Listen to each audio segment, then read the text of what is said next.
Hi, and welcome to the Good Health Podcast. I'm your host, Nicole Good, a registered nutritional therapy practitioner and functional medicine practitioner. Join me as we explore thyroid, brain, and fatigue conditions with positivity. From Hashimoto's to multiple sclerosis, chronic fatigue to adrenal dysfunction, I've got you covered. With expert advice and tips to help you take action now and inspiring real patient stories from successful individuals who refuse to let their health hold them back. Start your journey to good health today. And don't forget to come and join the conversation on Instagram at good_health. That's GOODE. Or visit my website at nicolegoodhealth.com to find out more. Hi, and welcome to the Good Health Podcast. I'm your host and functional medicine practitioner, Nicole Good, and today we're going to be jumping into goitrogens and Hashimoto's. It's well known that chemicals in beauty and skincare products, as well as things like the pans that we cook with, can act as disruptors for people with thyroid conditions. But what about these food goitrogens? Because there's been some conflict around whether or not they're beneficial.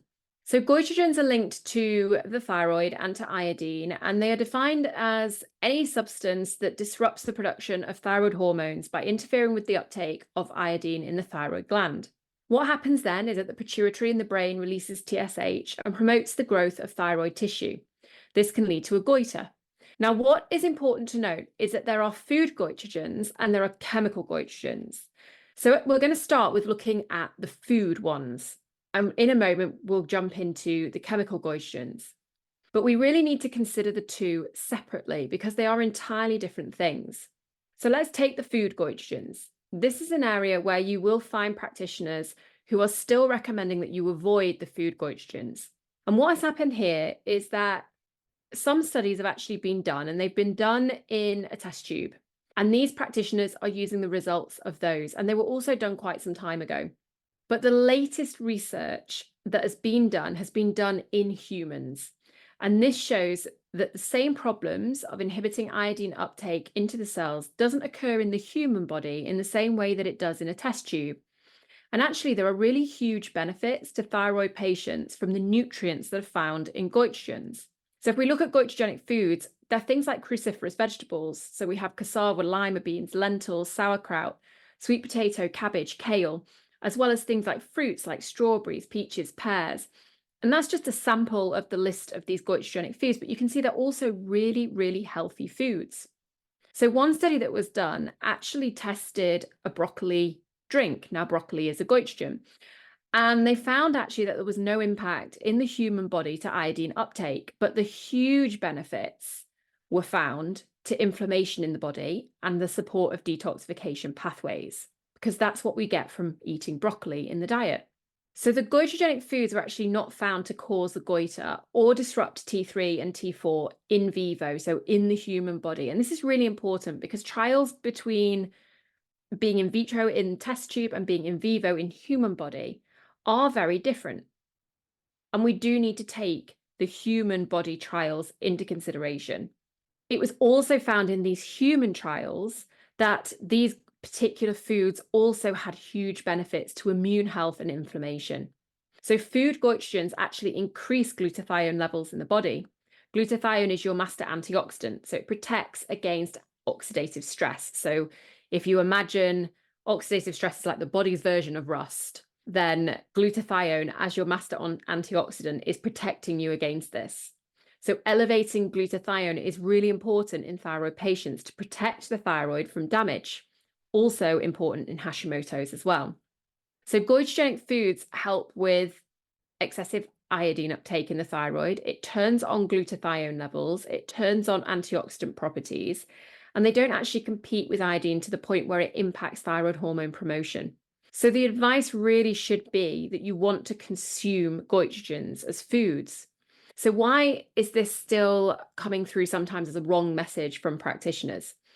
Well, it's mostly people and practitioners who are not keeping up with the research. So the research done that they're using on avoiding these foods, a lot of it was done around sort of the 1950s. This was when it was widely believed that not eating goitrogens was going to be beneficial for people with hypothyroidism. And this really is because the main thinking was that iodine deficiency was the main cause of all hypothyroid cases.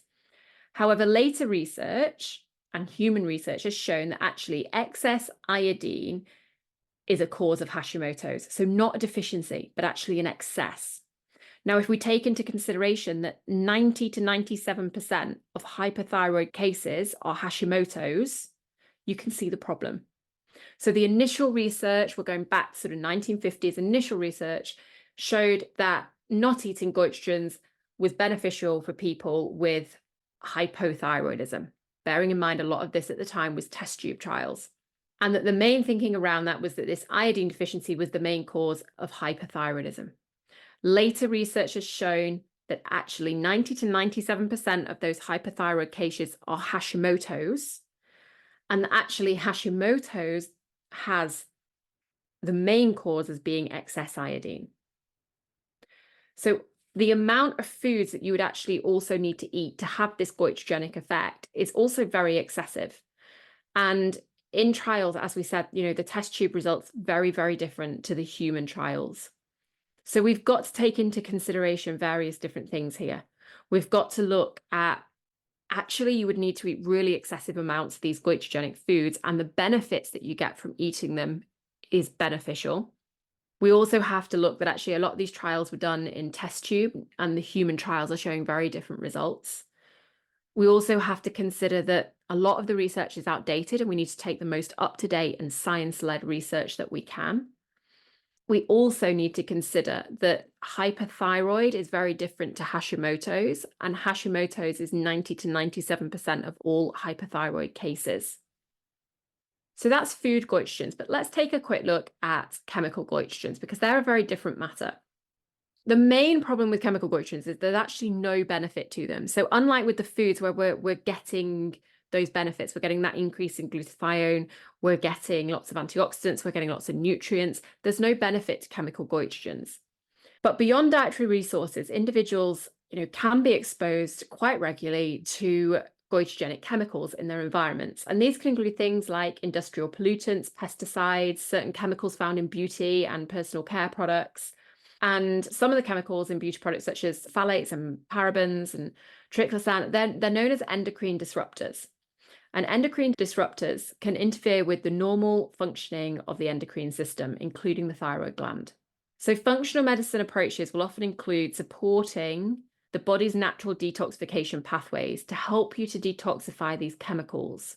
This can include dietary interventions. It might promote a nutrient-dense, anti-inflammatory diet, and also recommending practices that are going to help support that liver health and those detox pathways.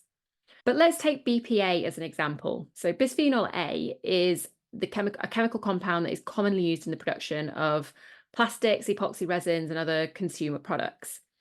And while BPA has been widely utilized by the manufacturing industry, lots of concerns have arisen regarding its potential impact on human health. Now, around 90% of the population these days have BPA in excessive amounts in the body. We drink out of plastic. Our food is packaged in plastic. Some people cook in plastic. We are surrounded by plastic. If our detoxification pathways are not working optimally, it can be really difficult for our body to eliminate BPA. And BPA is known to act as an endocrine disruptor. So it mimics the effects of hormones in the body. And this disruption can interfere with the normal functioning of the immune system, potentially leading to an overactive response that triggers autoimmune reactions. BPA has also been linked to the development of goitrogenic effects. So BPA exposure can impact the body's detox pathways and clearance mechanisms. And it adds another layer to the potential health effects associated with the chemical.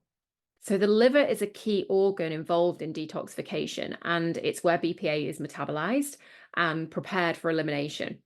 However, the metabolic breakdown of BPA can sometimes result in the formation of more toxic metabolites that can challenge the body's detoxification processes. So it can actually impair the detox processes that we need to be able to eliminate the BPA.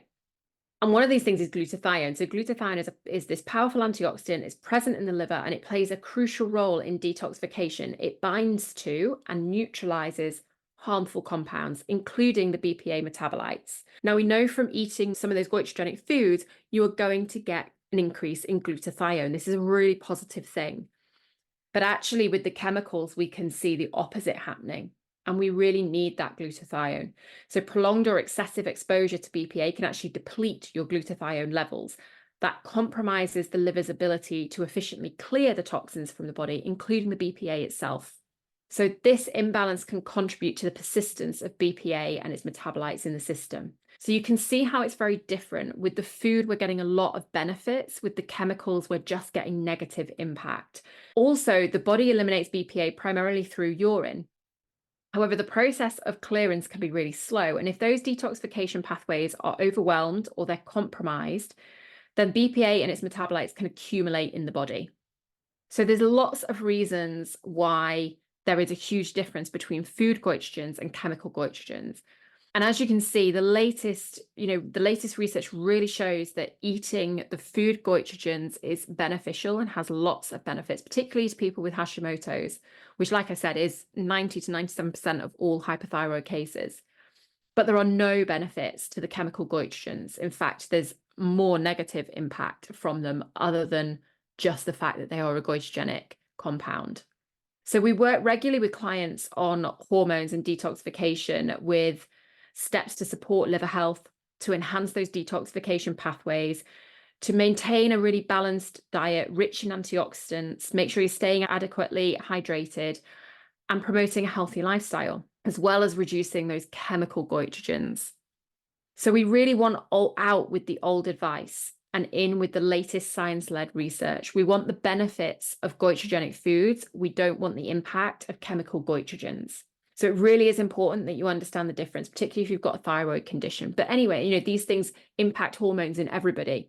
But if you've got a thyroid condition, it's really important to know the benefits of goitrogenic foods and the impact of chemical goitrogens and what the difference is. So thank you for joining me today on the Good Health Podcast. This is a topic that we are going to delve into in more detail in future episodes.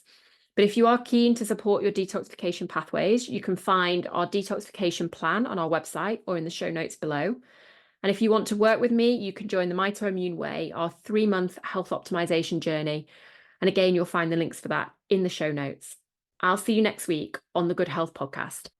I hope you enjoyed this episode of the Good Health Podcast. Do share the episode with anyone who you think it may benefit or who may enjoy it, and help me spread the word by rating the episode or leaving a review. If you want more, you can find other episodes in the series on your podcast app or sign up to my free newsletter. Not only will you get information on new episodes launching, but we cover lots of health topics with the Ask Nicole section where you can send in your questions, my favorite recipes, my favorite products, tips and tricks to help you on the road to good health, and much more.